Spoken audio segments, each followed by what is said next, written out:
In this episode, you'll find out who this Trina Sunday woman is and critical moments in my career that have caused me to reimagine how we do HR. Some of those early year learnings were hardcore. Eek, it's time to get vulnerable, people. Wish me luck. Welcome to Reimagining HR with Trina Sunday, the rule-breaking podcast where we challenge our thinking and our current people practices. This podcast is for time-poor HR teams and business leaders who are feeling the burn, lacking laughs and not feeling the love. I'm Trina, your host, and I'm here to cut through the BS, explore different ways of thinking and create high-impact HR functions, because happier, healthier organisations are better for our people and our bottom line. So if you are keen to flip traditional HR on its head, hit the follow or subscribe button so you're the first to know when new episodes drop. I'm here to help and also to shake things up. So let's get started. Rule-breaking podcast, I say. Challenging our thinking and our current people practices, I say. But how did I get here and what gives me the appetite to get on my soapbox about our need to fundamentally change our people practices and leadership? The short story, a whole career seeing how not to do things, bad practices done well and really often, and great people spat out as a result. The longer version's a bit more juicy. I've worked in HR fighting fires for over 20 years, but before that, I started my professional life in sales, marketing, public relations and events. I loved everything about contemporary marketing and understanding consumer behaviour and creating events and experiences that brought people together for shared learning, connection, laughs, ideally the hat trick of all three. But most of that work was while living in the UK in the late 90s. And on return to Perth in Western Australia, I spent more time in PR and CSR, and I learned a lot. Public relations, corporate social responsibility. I learned mostly about deception, misrepresentation, and how corporates might pretend to be community-minded. As someone that's innately driven to make a difference and advocate for fairness, I just couldn't do it. I couldn't do it. I'm way too much of a straight shooter to sustain a career in PR, and I'm not saying that everyone that works in public relations is dishonest, but it's a marketing game, right? The job is to put your best foot forward to help your organisation's brand. That's what public relations are about, the relations with the public so that it's friendly. But I like to keep it real and say it how it is. So early in my career, I was told I did that too much. I know now, though, that that's one of my superpowers. Have you ever met that HR professional who grew up dreaming of a job in human resources? Yeah, me neither. Never met that person. And how many of us got here is so random that it makes for some interesting chat. True story, HR peeps have some great stories. But truth be told, I got into HR because I couldn't find a marketing job. Back then on the west coast of Australia, there were marketing manager roles. There were low-level marketing research or sales positions, but nothing in between. Everything else was on the East Coast. I had international experience, but nowhere to apply it. So after 6 months enjoying the sun and beach life in sunny Perth, I figured it was time to pull my finger out, and I saw a temporary HR job that I thought I'd try while I looked for something else. I mean, I did study HR as part of my commerce degree, but marketing and management were always the majors that I gravitated to. And that temporary job in HR saw me transition into nearly every function in the years that followed. I started in payroll audit, fun times. I worked in safety, workers' compensation, recruitment, job evaluation, training, learning, major projects. And then in my late 20s, I became the youngest HR manager in the state government at the time. But wow, the fallout from that appointment was epic. There were two of us who were internal applicants in that process. Me, the young female with a breadth of experience and superpowers connecting with people, and the middle-aged white guy who was a really decent human and highly competent at his craft, which was employee relations. I won the job and was instantly, within an hour or two, told by my colleague that he couldn't stay and possibly work for the likes of me. I could imagine the disappointment because I'd been there, right? I'd been trying to find work. But I had to know what the likes of me meant. So I asked. And between the blah, blah, blah, there was young upstart like you, blah, blah, blah, especially when, quote, HR managers have always been men and they need to have solid ER knowledge, end quote. Mind blown, life changing, fire igniting. It turned out to be brutal honesty, though. He said what most of the other middle-aged white guys on executive were thinking. So I thanked him, I wished him well, and I still actually really wish him well. He was a really good human having a very bad day. He was disappointed and he was speaking with emotion. And I mean, after all, the retiring HR manager had told him he was a shoo-in for the job, which is an interesting thing to assure someone given he wasn't the one actually making the hiring decision. I went on to rock the hell out of that opportunity, and I met and I mentored some amazing HR professionals who I'm still connected with today.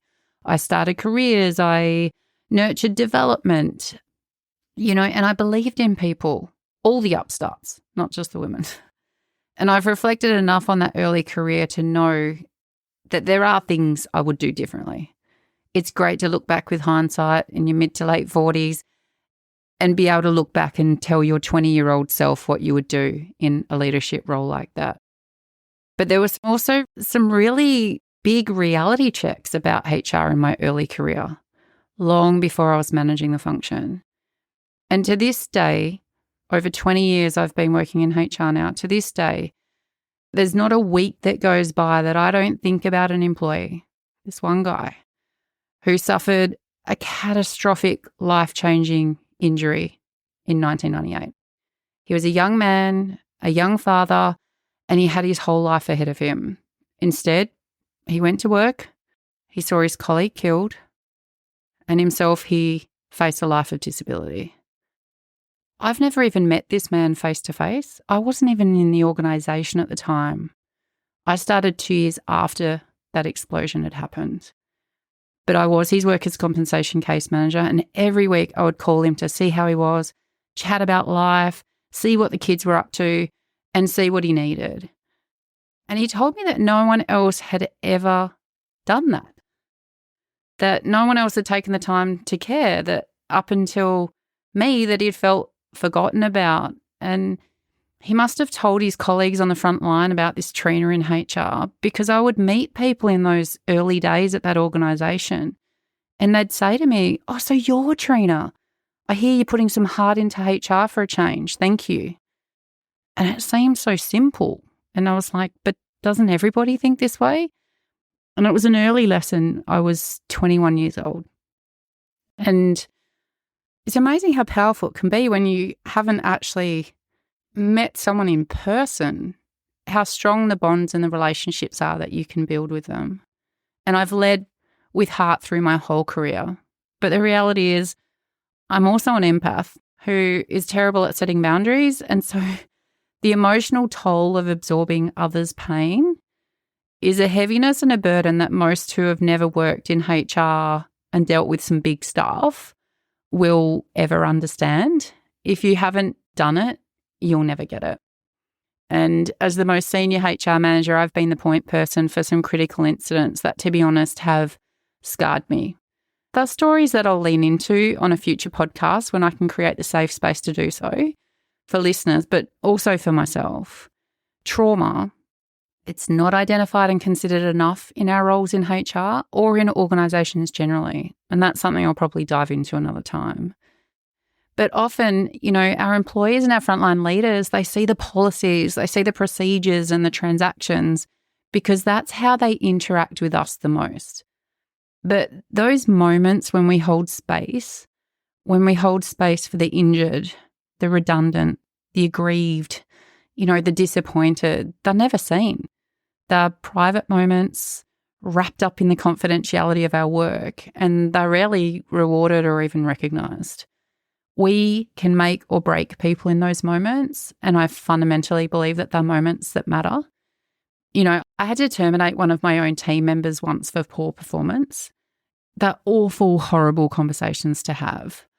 But that colleague is still in touch and tells me he has never felt so much dignity and support in what otherwise could have been a confidence and career-destroying moment.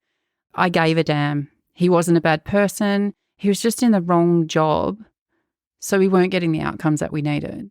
So I helped him figure out what his superpowers were, what was going to light him up. And I went to the effort of calling some people and making some introductions and checking in to see how he went. Did I have to? No. Did other managers do it? Rarely. But should they? Hell yes. It's our obligation, especially when it's the organisation that put them in the wrong job in the first place. Don't make employees responsible for our bad recruitment decisions. We have to do better. We've got to keep that real. I could do a whole podcast on bosses gaslighting their employees. Actually, I will do a whole podcast on gaslighting. I'm looking at you two recruiters. But I then went on to do a whole range of things over the following decade with exposure to, major HR projects, system implementations and, international recruitment, immersion in strategic workforce planning and operating models, engagement, diversity, equity, inclusion, which has changed quite a lot in the last 10 years, yet feels like it hasn't moved at all. But I went on to specialise in organisational development because I wanted to make organisations better, not just drive a HR agenda. And to be honest, I wanted to make the world better. People told me I was naive and to stay in my lane. You're just HR. And I was being too much again. But I then realised it was for them, not for others who had an appetite for making positive change happen, not for insightful organisations who understand that your people drive profit and performance. For them, it's a no-brainer.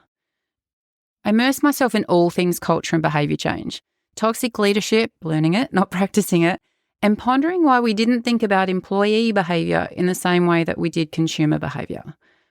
How poorly we considered employer branding and its utter disconnect with corporate branding, and why we gave no damns about employee experiences, yet went to great lengths to understand consumer personas, different product needs, and ensuring positive customer experiences.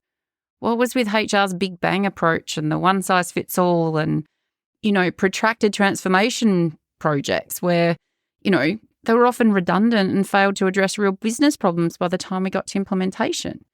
The reality is we often embark on projects and solutions without taking the time to clarify what the real problem is anyway. Are we wasting our time? In my marketing life, that was design thinking 101. But then I found myself in an organisation where there was a major reform to the way that we did business, and I was helping to lead leadership and culture change. What an amazing opportunity to influence. Yay. But the reality was, executive didn't really care. They were doing it because they had to, not because they wanted to. It was all fake. I'd gone full circle and found myself in some weird PR, HR dichotomy that didn't make sense. And it was soul destroying.